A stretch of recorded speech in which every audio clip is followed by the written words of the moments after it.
Hey, I can't really see who's there, but are you able to hear me?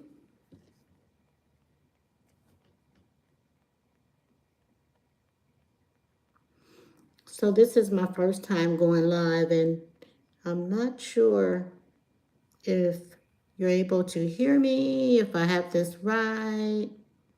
Thumbs up or something if you can hear me. Let me turn this up.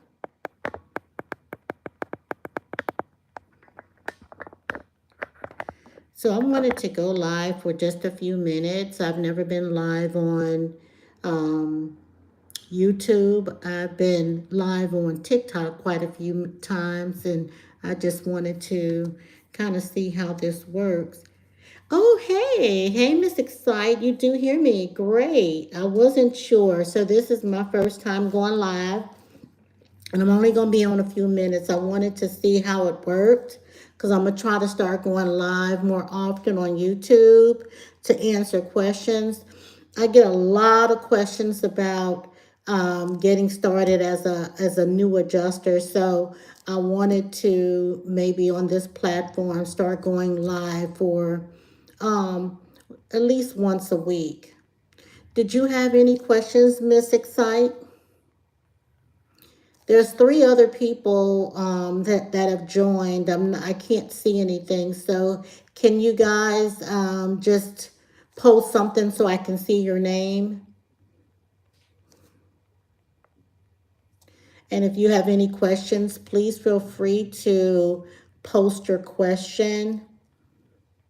Hopefully I'll be able to see it. So Miss Excite, are you an adjuster? Okay, no problem. Yeah, I worked earlier today. So I definitely understand. So are you, if you can just post real quick, are you a claims adjuster or aspiring to be a claims adjuster? Okay, okay. Well, I tell you what, it's a wonderful, wonderful opportunity. There's so much room for growth. Um, there's a lot of work. There's a huge learning curve, but I always encourage people to do it if it's something you want to do.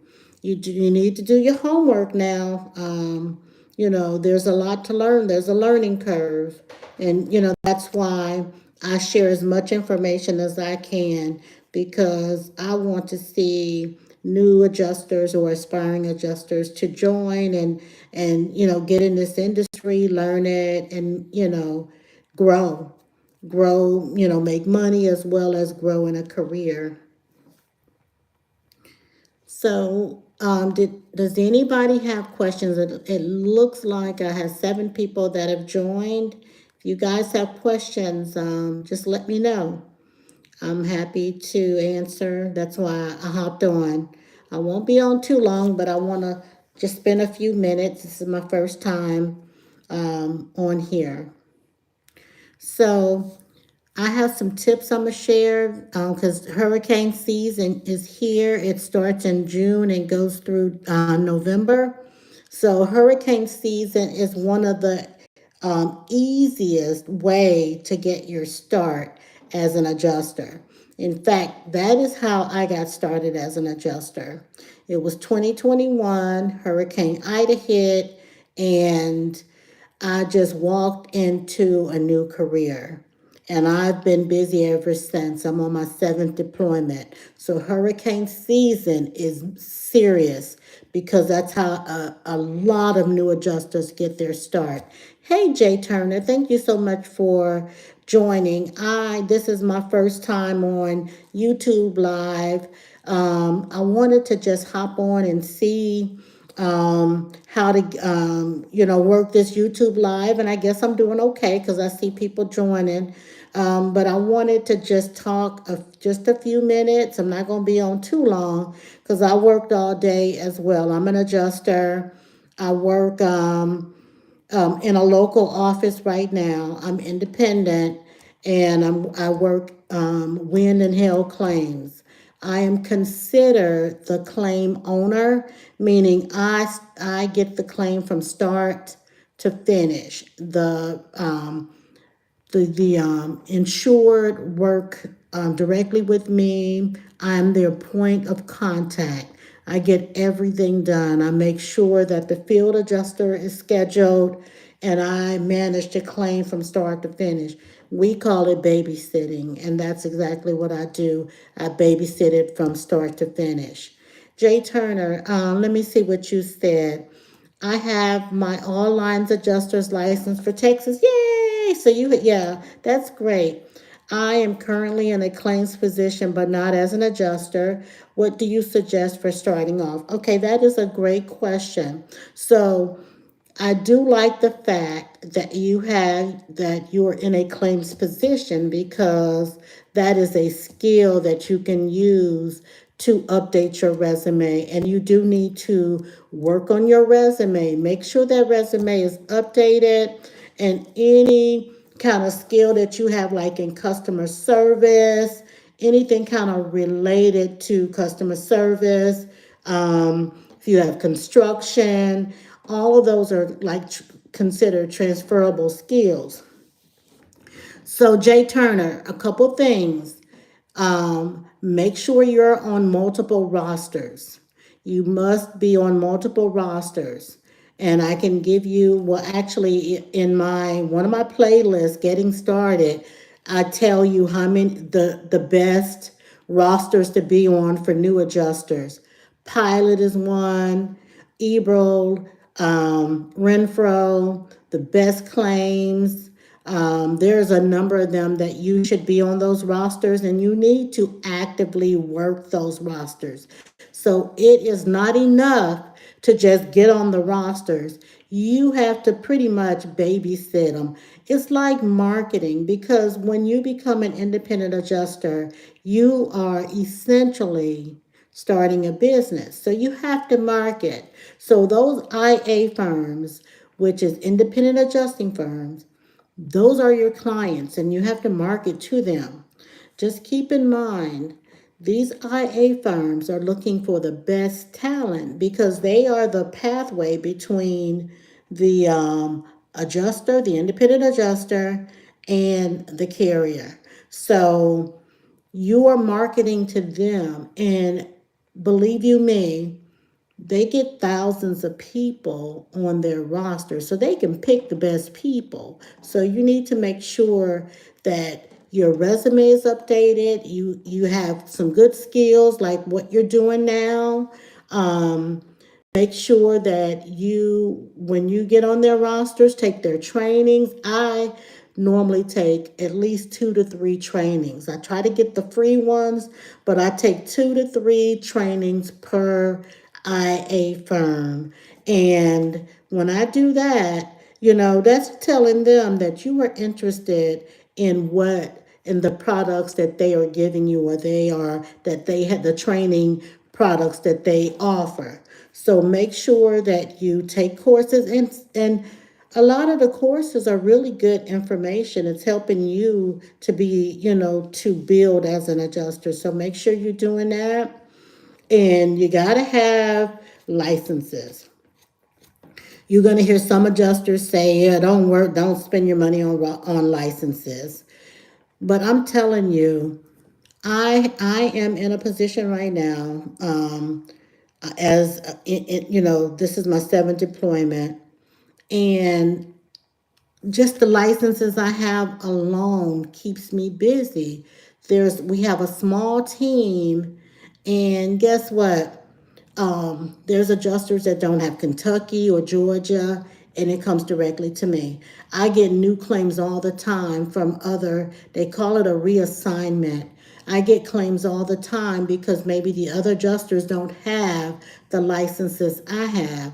So I invested early on in building my licenses. And yes, it costs money, but if you are in business, you have to market yourself and you have to invest in yourself. So those are some of the things that you need to do.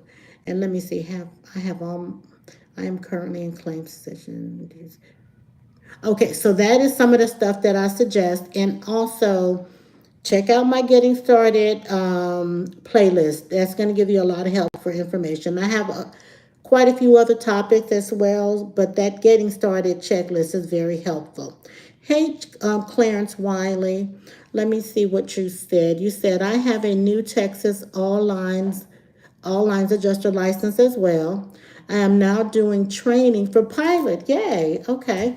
I am a disabled Army vet. Thank you for your service. And I want to do field and desk auto and desk property. What advice do you have? Okay. Give me a second.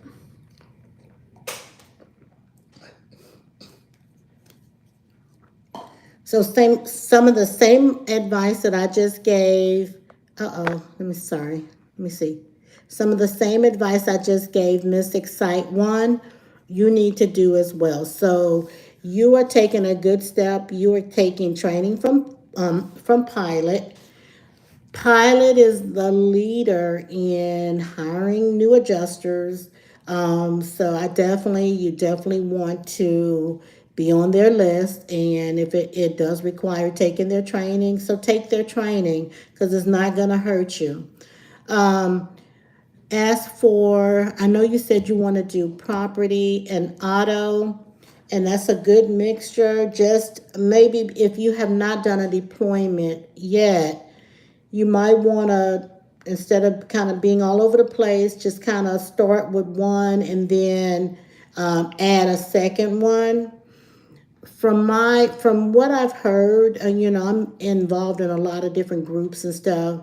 Um, I've heard that it's easier to get started with auto than in property, because you can do local daily claims work in your local area with auto. So you might want to just focus on auto first, and then you can try to get local daily claims. But with hurricane season, you might want to also make sure that you are hurricane ready. I don't know what license you have besides Texas, which is an awesome license.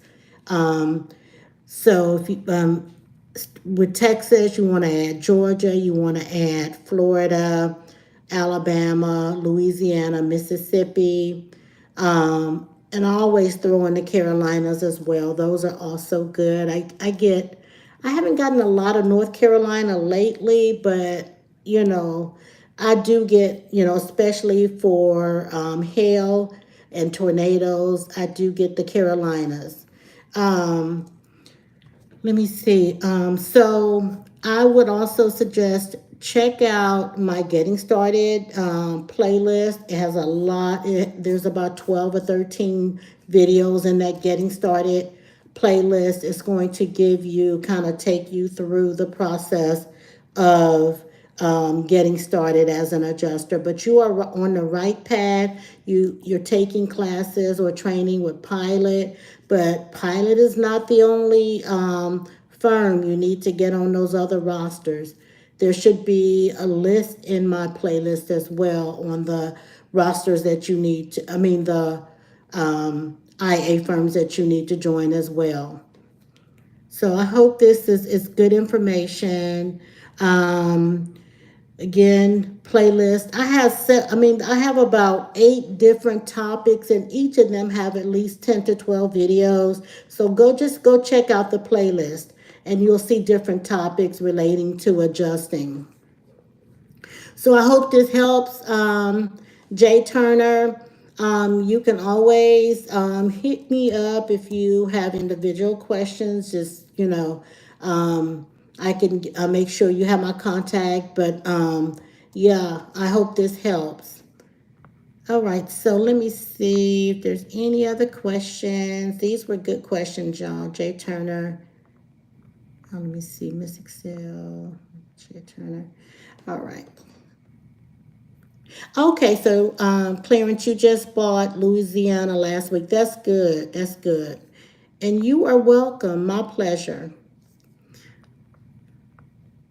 All right, so I see six people in. Oh, thank you, Jay Turner. I appreciate that.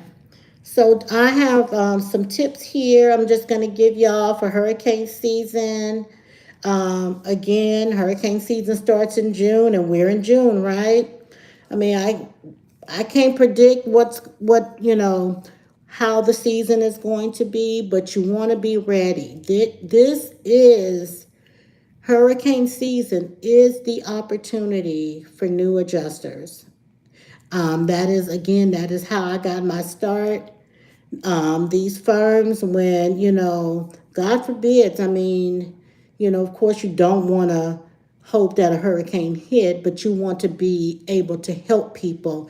And that's what we do as adjusters. We help people in the event of these um, disasters. So, you want to make sure that you're ready. So I'm going to give you a couple tips, and then I'm going to head out because I worked all day, and then I have a mentee group. I did an hour of group coaching, and then I wanted to come on and kind of talk to anybody that have questions as a new adjuster. Plus, I want to see how the YouTube works. So I was just kind of intrigued by it and just wanted to come in and see if I can help. So, as far as hurricane season, just a couple really quick tips. It's important to familiarize yourself with common claims related to hurricanes, such as wind claims, water claims, and flood claims. And I know that sounds big and major, but if you get on some of these rosters, they will introduce you to like the basics of wind claims and the basics of wind damage, the basics of water damage, the basics of flood damage. So these trainings really do help you get like a basic knowledge of what these types of claims, what to expect, how to handle them, just the basics. So IA firms like, again, Pilot, Ebro, Crawford, all of them have great trainings and certifications to help you, at least get started or get some knowledge. So make sure that when you are looking at joining these rosters, that you take those trainings that's going to help you understand basic knowledge of wind, water, flood, hail, all of that. I get a lot of wind and hail claims.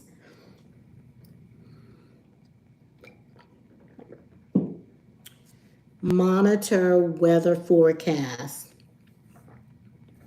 and updates from reliable sources, resources. I use the weather app as well as AccuWeather. I have their apps, and I get like notifications all the time. They also have, let me see, the National Hurricane Center. You can check them out as well. That is an important website. So go to that, AccuWeather, the Weather Channel. All of those give up to date, almost real time information. And again, I have their apps. I have a folder on my iPhone for adjusting. I have the apps, I have the NIPR. NIPR is the data. NIPR and CIRCON are the database for when you're getting your licenses. And if you don't have like the app for NIPR, you should download it if you use that one, because it notifies you when your licenses are about to expire, and it gives you update information on your licenses. So that's a good source to have. So for instance, when if a hurricane hit and they start activating people on deployments, you need to make sure that you know your numbers. Hey, Rasby me. Thanks for joining. So you need to make sure you know your numbers. And what do I mean by know your numbers? When these adjusting firms call, they're going to tell you how much that they are going to pay you. At least you need to ask. So, for instance, if you need to have, if you know a hurricane is being watched for activity, you start figuring out how much it's going to cost for hotel stays in those different areas.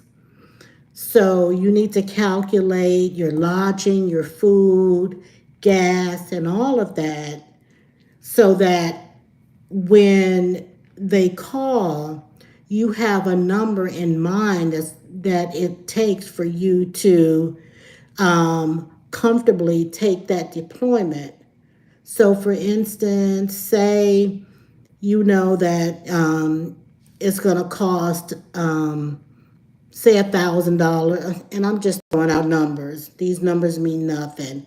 It's gonna cost $1,000 a week to stay at a hotel, and another 500 for miscellaneous food and all of that, 1,500.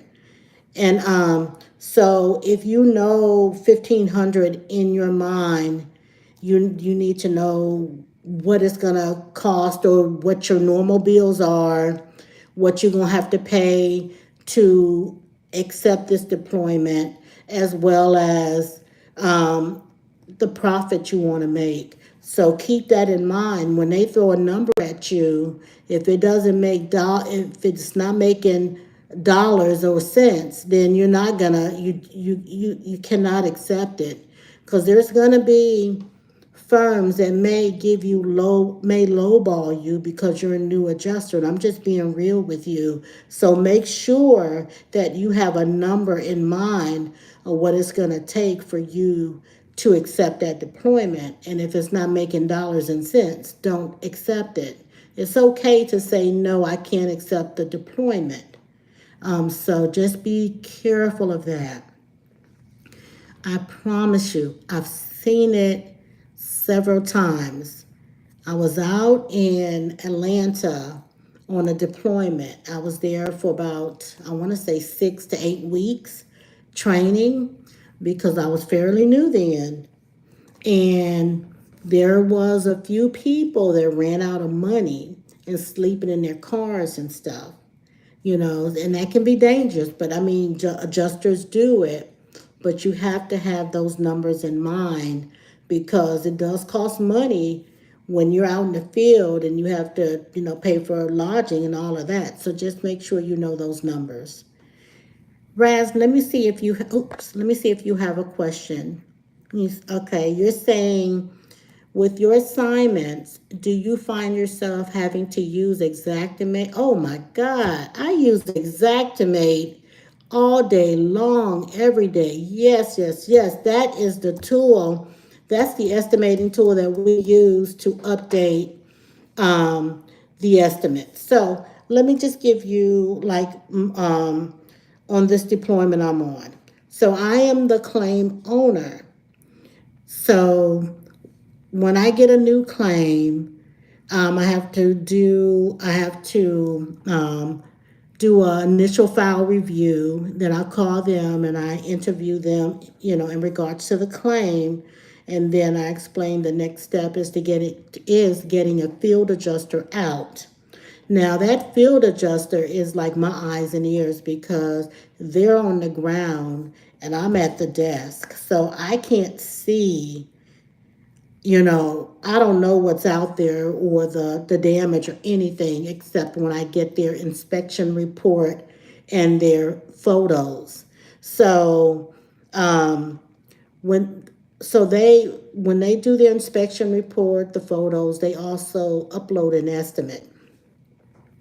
So that estimate is basic. I mean, there's going to be things that I need to add to it there's gonna be things I need to update. I may have to add depreciation. I may have to correct the deductible because in the field, they're just they're just adding the line items of the damages, but they don't have information on like the policy.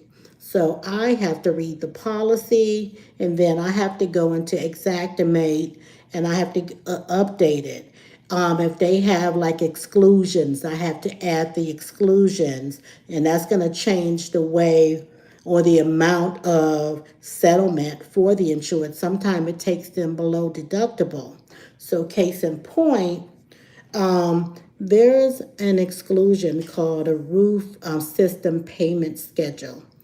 And that exclusion is in older homes that have old roofs. Like if you have a 15 to 20-year roof, more than likely you're going to have that roof system payment schedule or a cosmetic damage exclusion. So I have to go in there and put in the exclusion.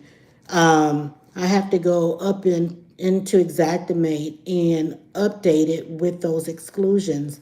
And there's a formula that I have to use to determine what percentage I'm removing from the settlement based on how old the roof is. So it can take a, say, $15,000 claim to 7,500, and then if they have a $2,500 deductible, then even less.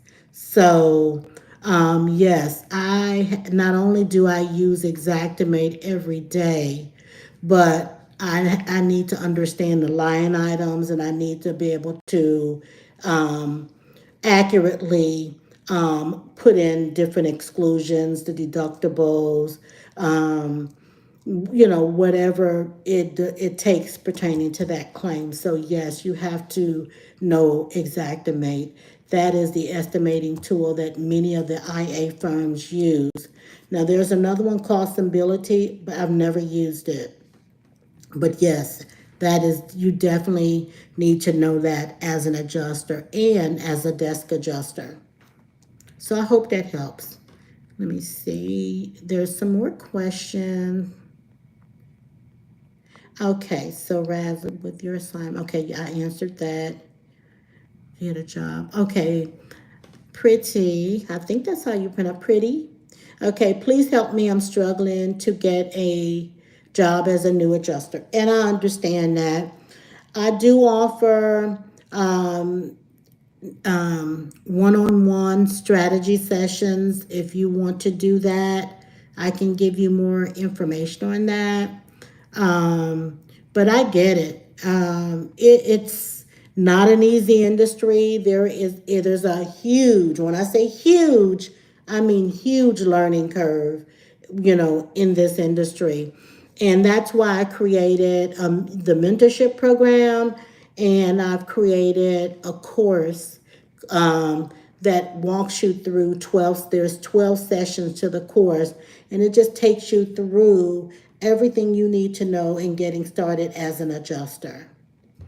So can you start your own classes for Exactimate Shores? I actually do that.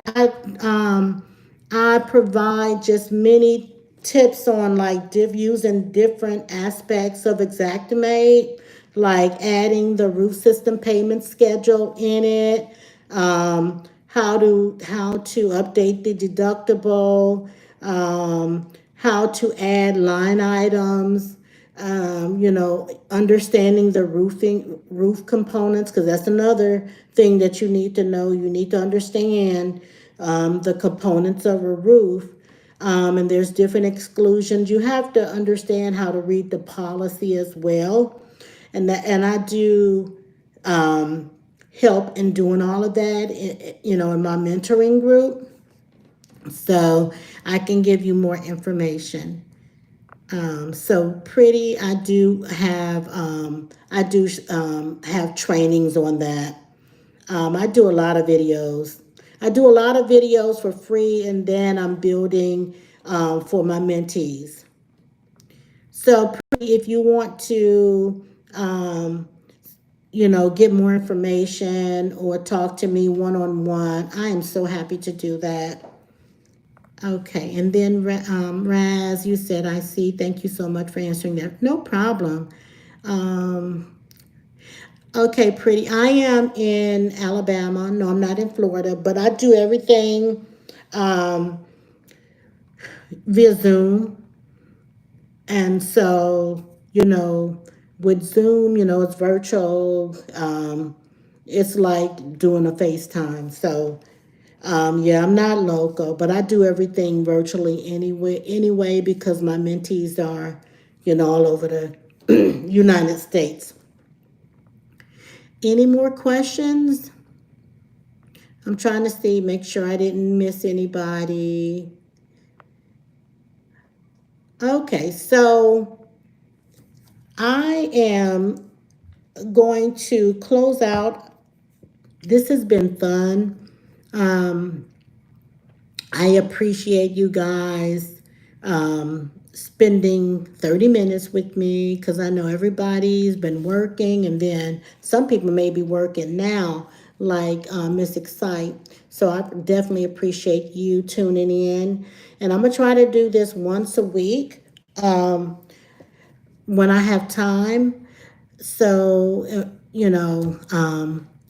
I'll try to send out a notification. The other thing I'm going to be doing is I interview experienced adjusters. So I'm going to be posting my interviews here, and they're oh my God, it's such wealth of information from experienced adjusters that's willing to feed you and give you information on different aspects of adjusting, like becoming an SIU investigative adjuster, workers' comp adjuster, bodily injury adjuster. So I'm going to start sharing that as well. But anyway, it's been a pleasure speaking with y'all.